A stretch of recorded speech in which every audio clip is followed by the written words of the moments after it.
कल हम रीतिकाल की साहित्य की परिस्थितियां आरंभ किए थे, जिन परिस्थितियों में दो परिस्थिति उसको पिछली क्लास में पढ़ चुके हैं और आज हम जो पढ़ेंगे वो धार्मिक परिस्थितियां और साहित्यिक परिस्थितियां।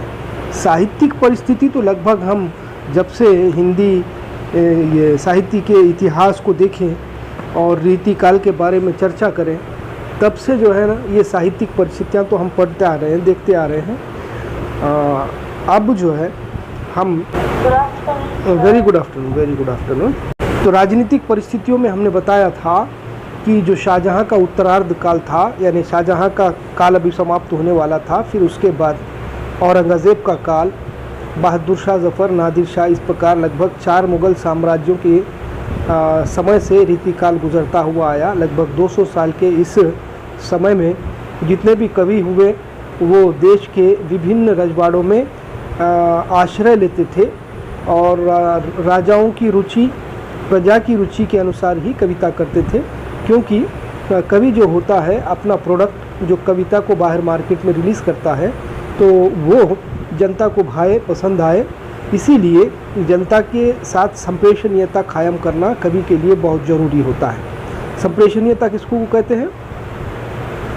और उसको कम्युनिकेशन जो है उसको कहते हैं। तो आपस में दोनों को जो कवि कहना चाहता है वो पाठक समझे तो उसको संप्रेषण, जब पाठक समझ जाता है, कवि जो कहना चाहता है उससे पाठक जब समझ जाता है तो कवि का जो है संप्रेषणीयता हो चुकी है। तो ये मकसद कवि का होता है। इसीलिए कवि जो है इस बात को ध्यान में रखते हुए कविता करता है, जनता की और राजा की रुचि को ध्यान में रखकर कविता की। तो ये जो आश्रयदाता में कविता लिखी जाती थी वो आश्रयदाताओं से प्रभावित होकर कविता लिखी जाती थी। मैंने पिछली क्लास में ये आपको बताया कि विशेषकर ये राजनीतिक परिस्थितियाँ रीतिकाल के साहित्य पर अपना गहरा प्रभाव डाले हैं। फिर मैंने आपको ये भी बताया कि सामाजिक परिस्थितियाँ भी उस समय की कुछ ऐसी थी कि जनता और राजा की जो मानसिकता है वो मेल खाती थी। यदा राजा तदा प्रजा वाली बात दिखाई देती है। और मैंने आपको ये भी बताया कि पद्माकर के द्वारा लिखी हुई वो पंक्तियों को भी सुनाया पढ़कर कि जिसमें बताया जा रहा है कि रीतिकाल वो काल है जिसमें विलास में जीवन बिताने के लिए हर चीज़ मौजूद है, उपलब्ध है। सुबाला भी है और मधुशाला भी है, फिर चित्रशाला भी है। हर प्रकार के वो साधन उपलब्ध हैं जो नारी के साथ प्रेम प्रकट करने के लिए और विलास में जीवन बिताने के लिए आवश्यक वस्तुएं थी, यानी विलास का युग माना गया है।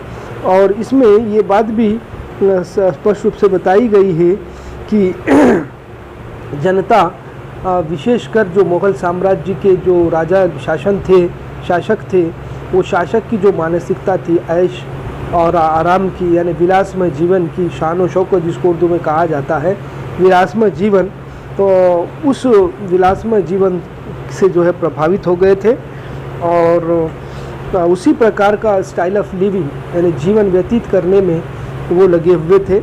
इस प्रकार जो है सारा समाज अंधविश्वासों में भी गिरा हुआ था। अंधविश्वास हमारे देश के समाज की एक बहुत पुरानी बीमारी है, बहुत कमजोरी है, एक विडंबना है कि इसमें जनता जो है किसी भी विषय को, किसी भी व्यक्ति के कहे हुए बात को तुरंत विश्वास कर लेता है और बिना कुछ जांच पड़ताल किए हुए, और वो विश्वास भी अपने एक सीमा तक पहुंच जाता है। तो ऐसी स्थिति में जो है उसको सुधारना और संभालना बहुत मुश्किल होता है।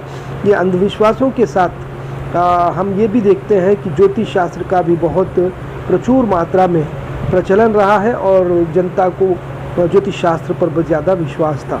ज्योतिष शास्त्र भी आप जानते हैं ज्योतिष शास्त्र किसको कहते हैं। बीती हुई घटनाओं को, आगे आने वाली घटनाओं को किसी एक शास्त्र के द्वारा पहचानना और जानना और उसे व्यक्त करना, ये ज्योतिष शास्त्र है, ये एक शास्त्र है। फिर उसके अतिरिक्त शकुन शास्त्र भी बताया गया है, ये अंधविश्वासों जैसा ही होता है। अब फिर उसके बाद लेखक ये भी बात बताते हैं कि बाल विवाह उस समय प्रचुर मात्रा में होते थे। ये एक प्रथा थी उस समय, कम आयु में ही विवाह कर दिए जाते थे और एक से ज़्यादा विवाह करने की एक प्रथा भी उस समय मौजूद थी। और वर्णाश्रम व्यवस्था अपनी चरम स्थिति पर थी। जो शूद्रों के लिए कोई विशेष स्थान नहीं था और उन्हें ज़्यादा मेहनत करना पड़ता था, श्रम करना पड़ता था। श्रम करने के बाद भी उन्हें कोई विशेष वेतन, मजदूरी जो है नहीं दिया जाता था। उनके प्रति जो समाज जो था बड़ा उदास था। यानी वो शूद्र लोग जो है उस समय काफ़ी समस्याओं को झेल रहे थे और सती प्रथा अभी पूर्ण रूप से उसका निर्मूलन नहीं हुआ था। सती प्रथा की जो एक हमारे भारतीय समाज की एक विडंबना है, कमजोरी है, वो चल रही थी जहाँ तहाँ, और आगे जाकर लगभग आधुनिक काल के आसपास में इसका एराडिकेशन होता है। लेकिन ये वो समाज था जबकि स्त्री को कोई विशेष स्थान नहीं था, उसे एक साधन के रूप में देखा जाता था, एक विलास की वस्तु के रूप में देखा जाता था और पति के देहांत के बाद उसे अपने पति के साथ सती जाना भी पड़ता था। ये सारे सिचुएशंस में कवि राजाश्रम में बैठकर कविता कर रहे थे। ये 200 वर्ष का ये काल, जबकि कवि ऐसे सिचुएशंस में कविता प्रस्तुत करने के लिए राजाश्रय में बैठे हुए थे। फिर उसके बाद आज हम आरंभ करेंगे धार्मिक परिस्थितियाँ, धर्म को लेकर कैसी बातें उस समय हो रही थी, इस विषय पर आज हम आपको प्रस्तुत करेंगे। हमने पिछली क्लास में आरंभ किया था कि रीतिकाल का समय संस्कृति तथा सभ्यता की दृष्टि से ह्रास का समय है। ये एक संस्कृति और सभ्यता की दृष्टि से हम देखें थे, ये पतन का युग है। यानी संस्कृति और सभ्यता उस समय बहुत कमज़ोर थी। भारतीय संस्कृति और भारतीय सभ्यता का उस समय बहुत पतन हो रहा था। इस विषय से, इस दृष्टि से हम देखेंगे। तो अब यहाँ पर जो संस्कृति और सभ्यता शब्द का प्रयोग हुआ है, इसके लिए ये आप लोगों को जानना बहुत ज़रूरी है कि संस्कृति किसको कहते हैं और सभ्यता किसको कहते हैं। ये बहुत पुरानी बातें हैं। संस्कृति और सभ्यता जो है आपको जहाँ तहाँ सुनने मिलता है और बहुत सारे, जब भी आप जो भी पढ़ते हैं तो संस्कृति शब्द का प्रयोग होता रहता है। यहाँ तक कि अंग्रेज़ी में भी कल्चर शब्द का प्रयोग होता रहता है। तो आपको जानना होगा कि संस्कृति किसको कहते हैं और सभ्यता किसको कहते हैं। मैंने पिछली क्लास में इसे संक्षिप्त में बताया था कि संस्कृति जो है ये इनर पार्ट है और सभ्यता एक्सटर्नल पार्ट है। ये मनुष्य की समझिए या समाज की समझिए, ये जो आंतरिक भावनाएं हैं उसको संबोधित किया गया है। और ये बाह्य रूप से जो हमारा दिखावा है, खान पान है हमारा, ये सारा का सारा हमारी सभ्यता के अंतर्गत आता है। जैसे मैंने आपको बताया था कि आदमी के लिए खाने की जो पूर्ति होती है और भूख को जो मिटाने के लिए खाना खाता है, वो बाह्य रूप से फिर अपने तन को ढकने के लिए कपड़े पहनता है और जनता में अपने आप को प्रस्तुत करता है, एक सभ्य व्यक्ति के रूप में वो नाम कमाता है। और ये बाहरी भौतिक रूप से, बाह्य रूप से जो है उसकी सारी ये समस्याओं की पूर्ति होती है और भूख प्यास की पूर्ति होती है। लेकिन भीतर से हम अगर देखेंगे तो अंदर मन भी है, आत्मा भी है। सो मन और आत्मा के लिए, उसकी संतुष्टि के लिए और उनको जो है उनकी तृप्ति के लिए, उनकी भूख को मिटाने के लिए हमको जो है कुछ ऐसे आचार विचार और दृष्टिकोण, धर्म दर्शन, फिर उसके साथ साथ पर्व त्योहार, ये चीज़ों को जो है अपनाना पड़ता है। तो इनके द्वारा आत्मा को और मन को भी जो है शांति होती है और तो उनकी पूर्ति होती है, उनकी भूख और प्यास की पूर्ति होती है और वो संतुष्टि होती है उनको। तो मन और आत्मा को संतुष्ट करने के लिए जिस धर्म दर्शन, संस्कार, आचार विचार और दृष्टिकोण, विचारधारा, पर्व त्योहार का प्रयोग मनुष्य करता है, ये सारे के सारे संस्कृति कहलाते हैं। तो ये संस्कृति जो है हमारे भारतीय धर्म दर्शन से संबंधित, भारतीय जनजीवन से संबंधित जितने भी विषय थे, आत्मा को और मन को प्रसन्न करने वाले और विकसित करने वाले और उन्हें संतुष्ट करने वाले, उनकी भूख और प्यास को बुझाने वाले, ये सारे के सारे नज़रअंदाज होते जा रहे थे और एक मानव में संस्कृति कमज़ोर होती जा रही थी। भारतीय संस्कृति का यह ह्रास का युग माना गया है। ये 200 वर्ष का रीतिकाल का समय लगभग, और सभ्यता की दृष्टि से भी ये कोई विशेष खास युग नहीं है, क्योंकि मैंने आपको सभ्यता के बारे में भी पिछली क्लास में बताया। सभ्यता कहते हैं सभ्य दिखना, यानी जितनी 4 लोग हैं उन लोगों में हम जब प्रस्तुत हो रहे हैं तो वो 4 लोग हमें स्वीकारें, हमें पसंद करें, हमारे भीतर हमारा जो दृष्टिकोण है, हमारी बात करने का ढंग है, हमारी वेशभूषा है, ये सारी की सारी उनको भाए, उनको पसंद आए, वो हमें स्वीकार करें, तो हम सभ्य हैं, अन्यथा हम सभ्य नहीं हैं। तो ये जो सभ्यता है, ये वेशभूषा से, रहन सहन से, बाहरी रूप से, भौतिक रूप से दिखने वाली चीज़ को ही सभ्यता हम कहते हैं, और जबकि ये भी संस्कृति का ही अंग है। तो दोनों की दृष्टि से हम देखेंगे, सभ्यता और संस्कृति दोनों की दृष्टि से देखेंगे, तो यहाँ पर रीतिकाल में कोई विशेष तरक्की नहीं हुई है, उन्नति नहीं हुई है, संस्कृति और सभ्यता का पतन ही हुआ है, गिरावट ही हुई है। मंदिरों में ऐश्वर्य एवं विलास की लीला होने लगी है। किताब में लिखा जा रहा है कि मंदिरों को जबकि पवित्र स्थान माना गया है, वहाँ पर पूजा अर्चना होनी चाहिए, और एक अच्छे मन से जो है मंदिर को जाता है एक भक्त, लेकिन मंदिरों का भी उस समय कोई विशेष आदर और सम्मान उस समय नहीं दिखाई देता था। ये 200 वर्ष का जो समय था, जनता की कुछ मानसिकता ही ऐसी हो चुकी थी कि वहाँ पर विलास की लीलाएं होती थी, मीन्स प्रेम प्रसंग जो है वहाँ पर भी चलते थे, ऐसी बात यहाँ पर बताई जा रही है।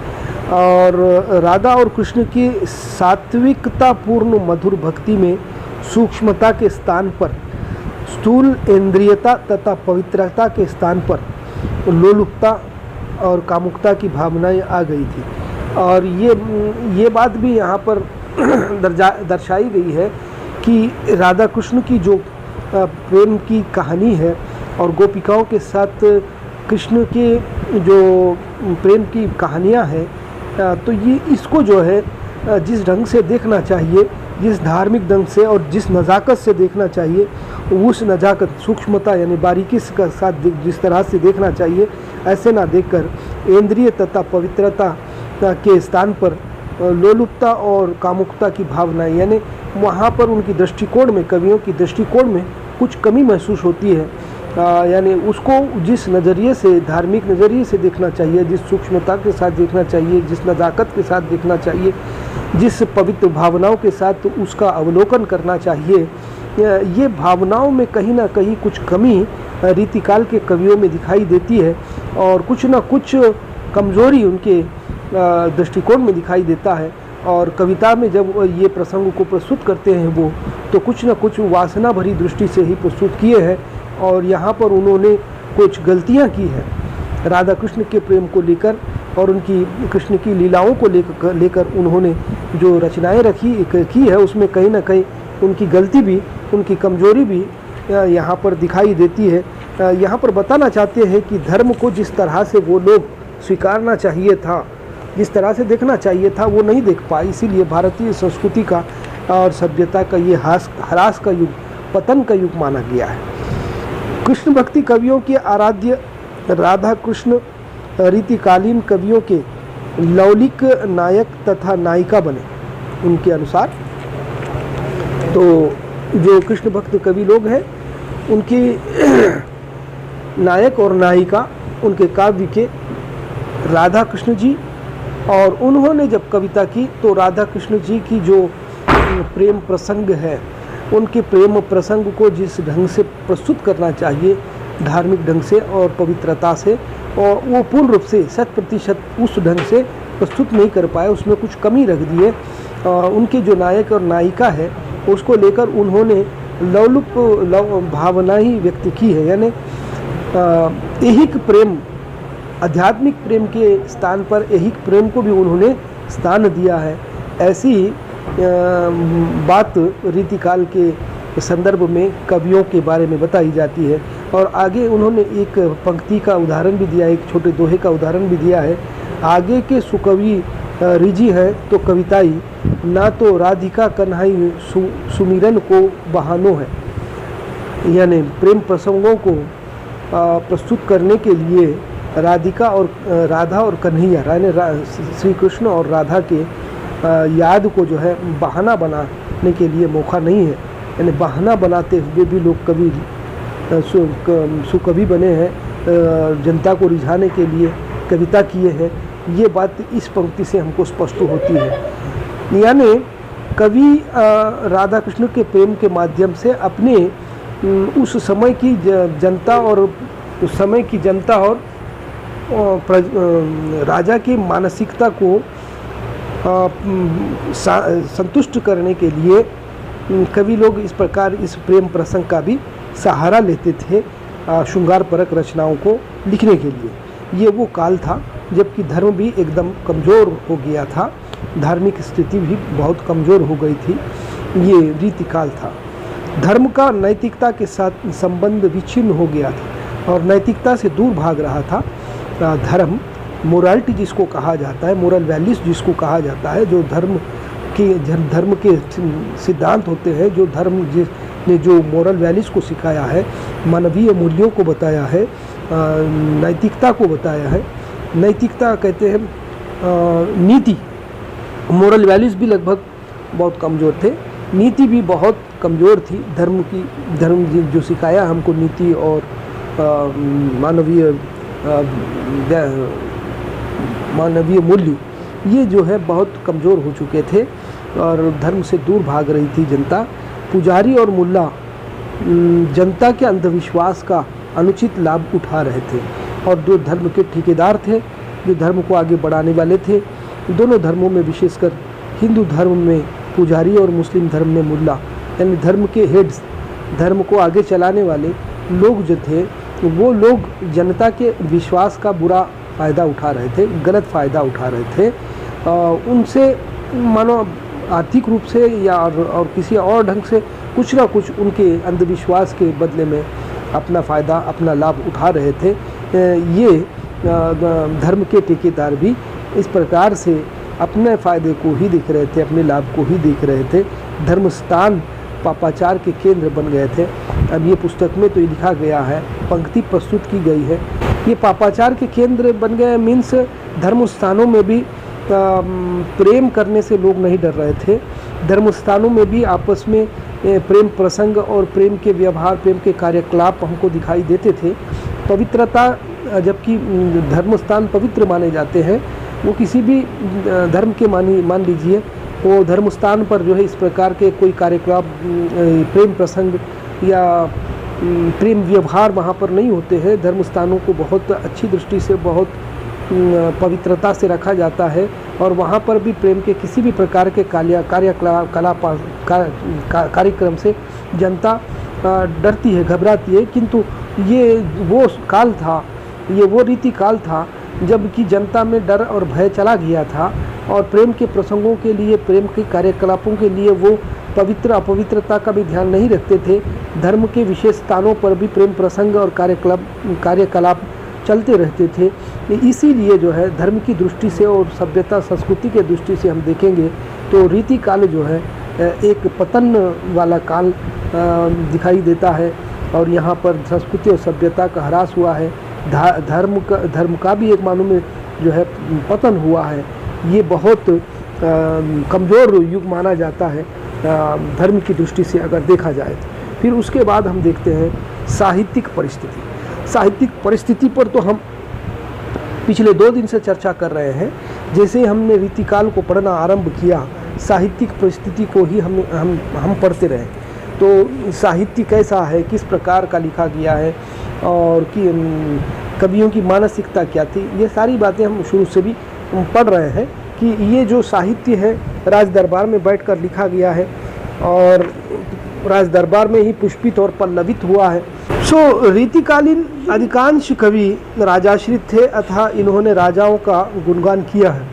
तो राज दरबार में रहकर ही कविता लिखते थे और इनकी जो कविता है वो राज दरबार में ही पुष्पित और पुल्लवित हुई। मैंने पिछली क्लास में आपको बताया कि उसके अंकुर, कविता के अंकुर भी वहीं पर निकले और वो पल्लवित हुई, वो विकसित हुई और वहीं से मार्केट में रिलीज़ हुई।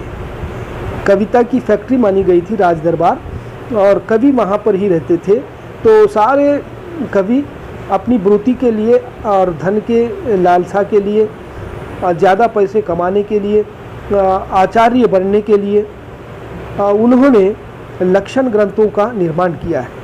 उस समय का ये क्रेज़ था, ये फैशन था कि उस समय महान कवि उसको कहा जाता था जो लक्षण ग्रंथों का निर्माण करता था और लक्ष्य ग्रंथों का निर्माण भी करता था। यानी लक्षण ग्रंथों को स्पष्ट करने के लिए अपने कविता में प्रयास करता था। काव्य शास्त्र के जितने भी सिद्धांत थे, रस, छंद, अलंकार, नायिका भेद, ध्वनि, इन विषयों पर आचार्यों ने पुस्तक लिखे, काव्य लिखे और उन विषयों को अपने कविता में स्पष्ट करने के लिए कवियों ने प्रयास किया, जिन्हें रीतिबद्ध, रीति सिद्ध और रीति मुक्त कवियों की 3 धाराओं में बांटकर हमने बताया। तो ये लक्षण ग्रंथों को लिखने का क्रेज़ उस समय मौजूद था और कवि राजाश्रय में रहते थे, पैसा कमाना उनका मकसद था। कविता को उन्होंने साधन बनाया और कविता को अपने जीवन की वृत्ति के लिए और आर्थिक कमाई की बिजनेस के रूप में उन्होंने प्रयोग किया। इसीलिए कविता में अतिशयोक्ति निस्संदेह होती है और विशेषकर इसमें वो संस्कृति, सभ्यता की, धर्म की भावनाएं और नैतिक मूल्यों की बात और इसी के साथ क्या कहते हैं उसको मानवीय मूल्यों की बात बहुत कम दिखाई देती है। बस को मन को लुभाने वाली और मन को एंटरटेनमेंट करने वाली, मन को बहलाने वाली बातें ही जो विशेषकर एक व्यक्ति को जो है प्रेम से संबंधित बातें पसंद ज़्यादा आती है और नारी के चर्चा जो ज़्यादा भाती है और नारी के नक्शिक का वर्णन और प्रेम के प्रसंगों का वर्णन, सुंदरता का वर्णन, जिससे मनुष्य और जनता और राजा प्रसन्न होती है। बस यही काम कवियों ने किया है, अपने कला का प्रयोग किया है और पैसे कमाने का साधन कविता को बनाया है। ये साहित्यिक परिस्थिति उस समय की है। देखिए, राजाओं का गुणगान किया है। यह काव्य दरबारी संस्कृति का परिचायक है। दरबार की जो संस्कृति होती है, दरबार में किस प्रकार से मानसिकता होती है, किस प्रकार से उठना बैठना होता है, ये सारी बातें वहाँ का जो किस प्रकार की विलासमय जीवन और विलासमय दृष्टिकोण होता है, और वो सारी बातें जो है इस काव्य में आपको दिखाई देती है। दरबारी संस्कृति का परिचायक है ये काव्य, रीतिकाल का काव्य। शासक की विलासिता की प्रवृत्ति के अनुसार, शासक की विलासिता की प्रवृत्ति के अनुसार धन लिप्सा और कीर्ति लिप्सा के कारण इन कवियों ने पांडित्य प्रदर्शन के लिए चमत्कारपूर्ण श्रृंगार रचनाएं की है। मैंने अभी आपको ये बताया कि कवियों के पास जो साधन था वो उनकी कविता थी और वो रोटी कमाने का साधन था उनका। तो वो लोगों ने अपने उस कला का प्रयोग, कविता करने की कला का प्रयोग किया और उसके पीछे उनकी धन लिप्सा थी, यानी धन कमाने की एक इच्छा थी, लिप्सा थी, लोभ था और अधिक से अधिक वो धन कमाना चाहते थे। बहुत बड़े कवि के रूप में अपने आप को प्रस्तुत करना चाहते थे, आचार्य बनने की उनमें आकांक्षा थी और राजा की प्रसन्नता में वो सब कुछ करते थे। ऐसी स्थिति में अपने पांडित्य को प्रदर्शन करने के लिए उन्होंने चमत्कार ढंग से श्रृंगार को प्रस्तुत किया है। एक से बढ़कर एक नारी के सौंदर्य का वर्णन करते थे और इस काव्य में नायिका भेद एवं नक्षिक वर्णन के स्वर मुखरित हुए हैं। अब नायिका भेद को लेकर मैंने पिछली क्लास में आपको बताया, नायिका भेद और नक्षिक वर्णन के स्वर हमको स्पष्ट रूप से दिखाई देते हैं। नायिका भेद मैंने पिछली क्लास में आपको बताया कि उत्तम, मध्यम, अधम 3 प्रकार के गुण नायिका भेद के होते हैं। काव्य शास्त्र में नायिका के 3 गुण माने गए हैं। ये 3 गुणों में उत्तम जो होती है वो अपने प्रेमी के अहित करने पर भी वो हित करती है, यानी बेवफाई करने पर वफाई करती है, उसको उत्तम दर्जे की नायिका कहते हैं। अब दूसरी मध्यम दर्जे की जो नायिका होती है वो अपने प्रेमी के हित करने पर हित करती है और अहित करने पर अहित करती है, यानी जैसे को तैसा, ईंट का जवाब पत्थर से देती है, उसको जो है मध्यम दर्जे की नायिका कहते हैं। अब जो अधम दर्जे की नायिका होती है वो अपने प्रियतम के हित करने के बावजूद वो बेवफाई करती है, यानी हित नहीं करती है, तो उसको जो है अधम दर्जे की नायिका कहते हैं। तो ये जो अधम नायिका होती है वो सनम बेवफा वाली नायिका होती है, यानी उसके साथ कितना भी हित कीजिए, नायक कितना भी हित करता है लेकिन वो नायिका कभी हित नहीं करती है, उसको बेवफा, व्यवहारिक भाषा में, उर्दू भाषा में बेवफा कहते हैं। तो इस प्रकार के 3 प्रकार की जो गुण रखने वाली नायिकाएं होती है उसमें नायिका के भेद को प्रकट करने में बहुत रुचि रखते थे कवि इस काल के, और इतना ही नहीं, उसके सौंदर्य का वर्णन करने से भी थकते नहीं थे, हारते नहीं थे। उसका सौंदर्य का वर्णन करना और उसके भेद को स्पष्ट करना, ये काम करते हुए राजा को प्रसन्न करते थे और राज दरबार को प्रसन्न करते थे। और वो कविता जब वहाँ से रिलीज होकर मार्केट को आती थी, सोसाइटी में जनता के पास, पाठकों के पास आती थी, तो पाठक भी उसे बहुत पसंद करते थे। क्योंकि जो श्रृंगार की कविता होती है, जो प्रेम की कविता होती है, वो तो हर एक को भाएगी ना, क्योंकि हर एक व्यक्ति जीवन में प्रेम करता है और प्रेम की जो गरिमा होती है उससे वो परिचित होता है। और विशेषकर नायिका को लेकर जब बात होती है तो हर व्यक्ति को वो कविता पसंद आती है। और जनता की और राजा के इस कमजोरी को कवियों ने पकड़ा और धन को कमाने के लिए उन्होंने कविता को अपना साधन बनाकर नारी के सौंदर्य को अपना साधन बनाया और कविता करते गए। और यही कविता रीतिकाल की कविता बनकर हमारे सम्मुख को प्रस्तुत हुई। 200 वर्षों का काल इसका बताया गया है, 1700 से लेकर 1900 तक। आचार्यत्व की पदवी प्राप्त करने के लिए इन कवियों ने काव्य में लक्षण तथा लक्ष्य ग्रंथों का सृजन किया। इसमें प्रबंध की अपेक्षा मुक्तक काव्यों की सुदीर्घ परंपरा दर्शित होती है। अब देखिए, इसमें इस काल में आचार्यत्व को पाने के लिए यानी मैं अगर आपको बोलूँगा तो महारत हासिल करने के लिए, प्रोफेसर बनने के लिए अगर मैं कहूँ इंग्लिश में, तो एक उच्च स्थान को प्राप्त करने के लिए जितने भी कवि लोग थे वो होड़ में थे, भागदौड़ में थे।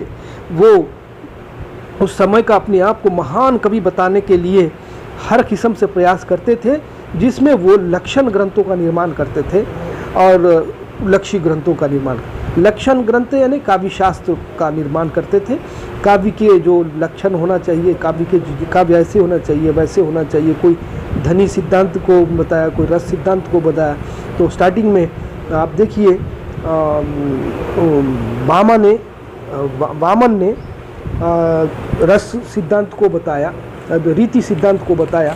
फिर आगे चलकर वो रीति सिद्धांत को किसी और ने कट किया और दूसरे ने और कुछ बताया। तो इस प्रकार से सब अपने अपने ढंग से काव्य को जो है बताने, काव्य शास्त्र को जो है स्पष्ट करने के लिए लक्षण ग्रंथ लिखते थे। और अपने कविता में काव्य शास्त्र के गुणों को स्पष्ट करते हुए कवि भी पीछे नहीं हटते थे और कविता लिखते थे, काव्य लिखे जाते थे। तो कवियों का कंपटीशन और रीतिकाल में बरकरार था और उसके फलस्वरूप नए नए ग्रंथ उभर कर बाहर आ रहे थे और बहुत सारे ग्रंथ रीतिकाल में उभर कर बाहर आए। यहाँ पर मैं तो बता भी नहीं पाऊँगा, उतने कवि लगभग 100 के आसपास रीतिकाल के कवि हैं। लेकिन पिछली क्लास में मैंने आपको केवल कुछ कवियों के नाम बताए हैं जो 30 के आसपास है, रीतिबद्ध, रीति सिद्ध और रीति मुक्त कवियों में। जो ज़्यादा माने गए हैं और ज़्यादा नामवर कवि हैं उनके नाम ही बताए गए हैं। वैसे तो गौण रूप से और बहुत सारे कवियों के नाम हैं जिसको मैं आपको बता नहीं पाया हूँ। लगभग 100 से भी आसपास में कवि लोग, 100 से ज़्यादा भी हो सकते हैं, इतने कवि लोग उस समय हुए हैं। कविता का कंपटीशन उस युग का जो है एक मेन कंपटीशन था। तो इसमें प्रबंध की अपेक्षा मुक्तक काव्यों की सुदीर्घ परंपरा दर्शित होती है। अब ये प्रबंध और मुक्तक शैली, ये मुक्तक शैली में काव्यों में सुदीर्घ परंपरा, मुक्तक शैली को ज़्यादा अपनाया गया है। अब ये प्रबंध क्या है और मुक्तक क्या है, कोई बता सकते हैं? हाँ, देखिए, प्रबंध शैली कहते हैं काव्य में आरंभ से लेकर अंत तक एक ही कथा चलती रहती है और कविता की एक दूसरे से पूर्वापर संबंध होता है। कविता कोई भी छंद में लिखने दीजिए, वो छंदों में एक छंद और दूसरे छंद में पूर्वापर संबंध होता है। कथा टूटती नहीं है, आरंभ से लेकर अंत तक यथातथ कथा पूरी चलती है, उसको प्रबंध काव्य कहते हैं। बात समझ में आ रही है आपको? कथा जैसी कि वैसी आरंभ से लिख लीजिए आप लोग, आरंभ से लेकर कथा अंत तक एक चलती रहती है और उसमें कहीं पर भी टूटती नहीं है कथा। उसको जो है एक ही कथा होती है, उसको प्रबंध काव्य कहते हैं, जिसमें छंद के और छंद के बीच में पूर्वापर संबंध होता है। एक छंद है, समझिए, उसके बाद का एक छंद है, तो ये छंद और वो छंद दोनों जुड़े हुए होते हैं, अर्थ एक दूसरे का संबंध रखता है। ऐसा नहीं कि ये पहले छंद में बात कोई और कही गई, दूसरे छंद में और कोई कही गई, इससे उसका संबंध नहीं, ऐसा नहीं है। यूँ कहूँ तो सिंपली कथा, काव्य में कथा शुरू से आखिर तक चलती है, जिस काव्य में कथा शुरू से आखिर तक होती है उस काव्य को प्रबंध काव्य कहते हैं। और मुक्तक काव्य किसको कहते हैं? मुक्तक काव्य में ये जो कथा होती है, एक कथा नहीं होती है, ठीक इसके अपोजिट पूर्वापर संबंध नहीं होता है कविता का। छंद कौन सा भी हो सकता है, दोहा भी हो सकता है, दोहा चौपाई भी हो सकता है, फिर चौपाई में भी लिख सकते हैं। वो किसी भी प्रकार से कविता को प्रस्तुत करेंगे, विचारों को, अपने भावनाओं को व्यक्त करेंगे, लेकिन ये पूर्वापर संबंध नहीं होता है। एक दो, अब देखिए कबीरदास जी के 10 दोहे हम पिछली क्लास में पढ़े थे, पिछले सेम में हम पढ़े थे, और बिहारी लाल के भी दोहे हम पढ़े हैं अभी इस सेम में। उसके बाद आप देखिए किनको, रहीम को भी पढ़े हैं हम। उनके जो 10 दोहे हैं, 10 दोहे में पहली और दूसरे दोहे में कोई रिलेशन है नहीं है। पहले दोहे में बात अलग है, दूसरे दोहे में बात अलग है। इसको जो है ना मुक्तक शैली कहते हैं। मुक्तक काव्य ज़्यादा प्रचलित थे, लोग मुक्तक काव्य ही लिखते थे। अब आपको प्रबंध काव्य का एग्जाम्पल मैं बताऊं तो रामचरितमानस तुलसीदास जी का प्रबंध काव्य है। तो इसमें क्या है, आप देखिए रामचरितमानस में राम और सीता की जो कथा है आरंभ से लेकर अंत तक है। बीच बीच में छोटी छोटी कथाएं मिल जाती है, सहायक कथाएं मिल जाती है, लेकिन जो मूल कथा होती है वो बने रहती है। आखिर तक अंत तक कवि जो कहना चाहता है, को जो बात ये प्रस्तुत करना चाहता है, उस बात को अंत तक वो प्रस्तुत कर देता है अपने कविता के माध्यम से। तो वो ही प्रबंध काव्य है। ये रामचरितमानस को उन्होंने दोहा चौपाई पद्धति में लिखा है, अवधी भाषा में लिखा है। तो इसका जो छंद है दोहा चौपाई है। खड़े में देखेंगे 2 पंक्ति दिखेंगे, आड़े में देखेंगे 4 पंक्ति दिखेंगे। छंद कौन सा भी होने दीजिए, और छंद बदलते नहीं हैं, याद रखिए। प्रबंध काव्य में वो आरंभ से लेकर अंत तक एक ही प्रकार के छंद में बात को प्रस्तुत किया जाता है। तो ये हुआ प्रबंध काव्य। तो प्रबंध काव्य लिखने के लिए बड़ी कौशलता होनी चाहिए, और उसके लिए एक कथा भी होनी चाहिए, और वो कथा भी सर्वमान्य होनी चाहिए, और जनता का टेस्ट जो है उस कथा के प्रति ज़्यादा होना चाहिए। ऐसी स्थिति में वो महाकाव्य भी बनेगा और प्रबंध काव्य के रूप में वो सक्सेस भी होगा, अन्यथा मुश्किल होता है। तो इसीलिए लोग प्रबंध काव्य लिखने में ज़रा हिचकिचाते हैं। और रीतिकाल का जो काल था, वो काल तो इस प्रकार के प्रबंध काव्यों के प्रति, पौराणिक कथाओं के प्रति, यानी धर्म के प्रति कोई विशेष रुचि रखने वाला काल नहीं था। वो काल तो स्त्री में रुचि रखने वाला काल था, वो काल तो सुंदरता में रुचि रखने वाला, वो काल तो प्रेम में रुचि रखने वाला, विलास में जीवन के प्रति रुचि रखने वाला काल था। तो ऐसे संदर्भ में धर्म दर्शन का गाना गाएगा कवि, तो कौन उसको पसंद करेगा, कौन उस काव्य को उठाएगा? नहीं ना। इसीलिए कवि लोग जनता की मानसिकता को ध्यान में रखकर ही कविता किए हैं। और ये प्रबंध काव्य उन्होंने नहीं लिखे हैं, किसी महापुरुषों के कथा को लेकर उन्होंने कविता को प्रस्तुत नहीं किया है, बल्कि मुक्तक शैली में हर प्रकार के छंदों का प्रयोग करते हुए उन्होंने मुक्तक शैली में अपनी बातों को कही है। यानी कविता में एक से दूसरे का संबंध नहीं होता है, पूर्वापर संबंध नहीं होता है, उसको मुक्तक शैली कहते हैं। अब देखिए बिहारी लाल का बिहारी सतसई जो है वो मुक्तक शैली में ही है। 719 दोहे उसमें है, आप देखिए उठाकर। तो एक के बाद एक दोहा पढ़ते जाइए। क्या एक के बाद एक दोहा जो है एक दूसरे से रिलेटेड है, कनेक्टेड है? नहीं है। पहले दोहे में अलग बात है, दूसरे दोहे में फिर बात है, तीसरे दोहे में एक और बात है, चौथे दोहे में एक और बात है। जो बात उनको समझ में आई, जो बात सुधरी, जो बात याद आई, उसको लिख दिए। ये मुक्तक शैली कहते हैं। अब वो दोहों में आप अगर जमा करेंगे पूरे, तो भक्ति परक दोहे भी मिलेंगे तुमको, एक जगह पर इकट्ठा करेंगे तो फिर नीति परक दोहे भी मिलेंगे, और पूरे जमा करेंगे तो ज़्यादा जो भंडार है वो शृंगार का है। तो ये मुक्तक शैली में ही रीतिकाल के कवि लोगों ने ज़्यादा काव्य रचना की है। इन कवियों ने संस्कृत के समावेश ग्रंथों के समान सतसई काव्य लिखे हैं। क्या है? सप्तशती। इन कवियों ने संस्कृत के सप्तशती ग्रंथों के समान सतसई काव्य लिखे हैं। तो संस्कृत में सप्तशती लिखने की परंपरा बहुत पहले आरंभ हो चुकी थी, हिंदी से पहले, जिसमें 700 छंदों को प्रस्तुत किया जाता। सप्त यानी 7, शती यानी 100, सप्तशती यानी 700 दोहों को लिखने की, यानी 700 छंदों को लिखने की परंपरा संस्कृत में थी। तो वो सप्तशती ग्रंथों का ही प्रभाव पाकर, प्रेरणा पाकर हिंदी में ये सतसई लिखने की परंपरा आरंभ हुई, ऐसा ये कहा जाता है। और बिहारी लाल इस परंपरा को जन्म देने वाले हैं। बिहारी लाल की पुस्तक बिहारी सतसई ये संस्कृत के सप्तशती ग्रंथों की जैसी ही है, मीन्स उसमें 719 दोहे हैं।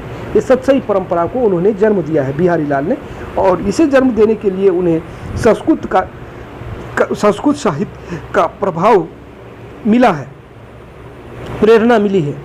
और रीतिकाल में श्रृंगार रस एवं सत्सई परंपरा का महत्व रहने पर भी भूषण, अब यहाँ पर अब्दुल रहीम खान खाना का नाम दिया गया है, भूषण अब्दुल रहीम खान खाना जैसे कवियों ने राजा छत्रसाल तथा छत्रपति शिवाजी की वीरता का गान अपने काव्य में किया है। तो यहाँ पर लेखक ये बताना चाहते हैं कि एक और तो श्रृंगार काल की भरमार थी इस काल के काव्य में, और दूसरी ओर सत्सई परंपरा का प्रभाव था, और सत्सई को लिख रहे थे लोग, 700 दोहों वाली 700 छंदों वाली पुस्तक को जन्म दे रहे थे और विकसित कर रहे थे, और श्रृंगार को लेकर बहुत कुछ कलम चला रहे थे। तो दूसरी ओर वीर रस प्रधान काव्य भी लिखे जा रहे थे। भूषण और अब्दुल रहीम खान खाना का नाम यहाँ पर मुझे समझ में नहीं आ रहा है, ये नाम यहाँ पर नहीं होना चाहिए, क्योंकि अब्दुल रहीम खान खाना, जो रहीम जिसके दोहे हम पढ़ चुके हैं, ये भक्ति काल के हैं, अकबर के दरबार के कवि है। और लगभग इनका जो जन्म हुआ 26 और 83 में